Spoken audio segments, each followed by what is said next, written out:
Welcome to The Explainer. Today, we're going to tackle a really serious health issue, one that affects millions but is honestly often misunderstood. We're talking about chronic wounds. But, and this is the important part, we're focusing on how you can become the single most powerful person in preventing them. I mean, what if, right?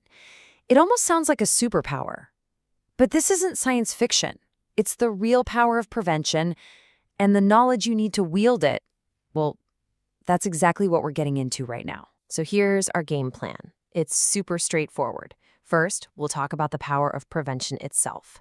Then, we'll figure out how to know your own personal risks. We'll cover your body's best defenses, and we're going to put a special spotlight on protecting the diabetic foot. After that, we'll build out your prevention toolkit, and finally, we'll put it all together so you can see how your health is truly in your hands. Okay, everything we're about to go through really starts right here. The foundation for preventing these kinds of wounds isn't some complicated medical gadget, it's knowledge. It's all about empowering you. If you take away only one thing today, let it be this. So many of these tough, long-lasting wounds just don't have to happen. The moment you understand why they happen, you get the power to change the story. You're no longer just a passenger. You become the driver of your own health. So where do we even begin with a prevention plan? Well, it starts by knowing what you're up against. See, prevention isn't a one-size-fits-all kind of a deal. It really begins with getting a handle on your unique health profile and the things that could put you at a higher risk. Let's look at the big ones. With chronic venous insufficiency, or CVI, your veins are just struggling to pump blood upward, fighting gravity. So your first move, get moving and use compression. Then you've got peripheral arterial disease, or PAD. That's when narrowed arteries cut down blood flow to your limbs. So the focus has to be on your vascular health. For diabetes, the real danger is high blood sugar damaging nerves and vessels. And with obesity or immobility, you're looking at a double whammy of increased pressure and poor circulation. You see the pattern, right? Identify the risk, get the why, and you know exactly what to do first. Your body is usually sending out signals long before a big problem hits. You just have to know how to listen. Pay close attention to your skin. Any weird changes in color or texture? Any new spots of redness or warmth? Are you feeling some numbness or tingling where you didn't before? And maybe the biggest red flag of all, is a tiny cut or scrape just taking forever to heal? Don't just brush these things off.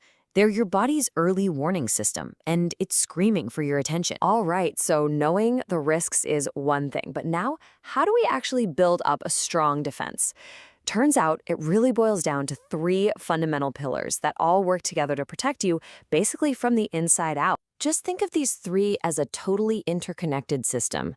First, you've got your skin shield, which is your body's literal first line of defense. Second, you have to have the right fuel for healing, all the nutritional building blocks. And third, you need to harness the power of movement to keep your circulation going strong. Let's break them down one by one. Your skin has its own incredible natural protective barrier. The problem is, a lot of harsh drying soaps can just strip that shield away. And that's exactly why using gentle, pH-neutral cleansers is so important. Think about it. Dry, cracked skin is basically an open invitation for infection. So moisturizing every day with a good lipid-rich cream is an absolute must. Protecting your skin is as much about what you stop doing as it is about what you start. Okay, pillar number 2 is nutrition. Healing isn't magic. It's biology. And biology needs fuel. Protein is the absolute star of the show here. It literally builds and repairs your cells. Then you have your vitamins and minerals, like A, C, and zinc. They're like the essential support crew for your immune system. And fluids? Well, they're the delivery trucks, making sure all those amazing nutrients get exactly where they need to go. And finally, our third pillar, movement. Even really gentle, adapted activity is just incredibly powerful.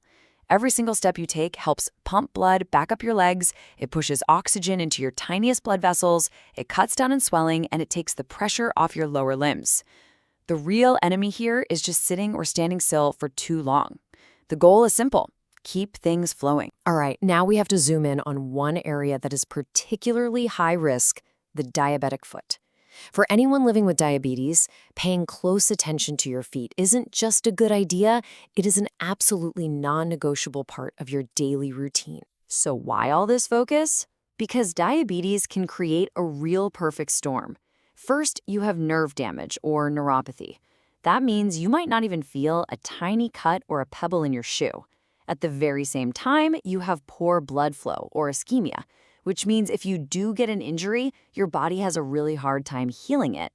An injury you can't feel, that can't heal, that is the exact recipe for a very serious ulcer. So your absolute best defense is a simple daily routine, just 3 steps.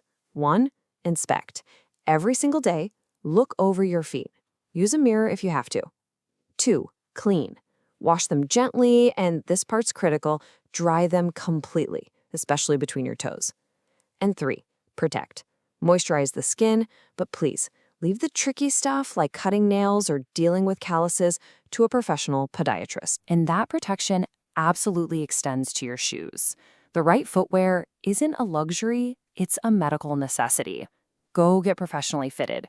Don't be shy about asking for orthopedic insoles or even custom shoes to help relieve those pressure points. And I'm going to say it again because it's that important. Never, ever try to treat your own corns or calluses. That is a job for a professional, period. Okay, so you've got the knowledge, you've got the daily habits down. Now let's look at the physical tools and the support team that can make your prevention strategy even stronger. Let's talk about your toolkit of aids. These are just practical tools designed to set you up for success. Compression stockings. They give your veins that extra support they need. We've already talked about how vital orthopedic shoes are. And for anyone with limited mobility, special cushions or mattresses are a game changer for preventing pressure sores. These aren't crutches. They are smart, essential tools for staying healthy. I just love this way of thinking about it. Prevention is a team sport. It's not something you have to figure out all on your own. You are 100% the captain of your health team. You're making the daily calls. But you have this amazing support crew, nurses, podiatrists, physical therapists, all there to back you up and help you win. You've got to lean on that expertise. Wow, we've covered a lot of ground, haven't we? From understanding your personal risk to building those daily habits and even putting together your support team. Now, let's bring it all home with the single most important idea. And this is it. This is the whole point. This knowledge isn't just interesting trivia. It's your guide to taking action. You now get the why behind the what, which empowers you to make smarter choices, to have better conversations with your doctor, and to really take control. Prevention is totally possible, and that power is truly in your hands. So, we'll leave you with this one question. You have the playbook, the knowledge is yours now. The only thing left to ask is, what's your first move going to be? What one small change can you make starting today? Thanks for joining us on The Explainer.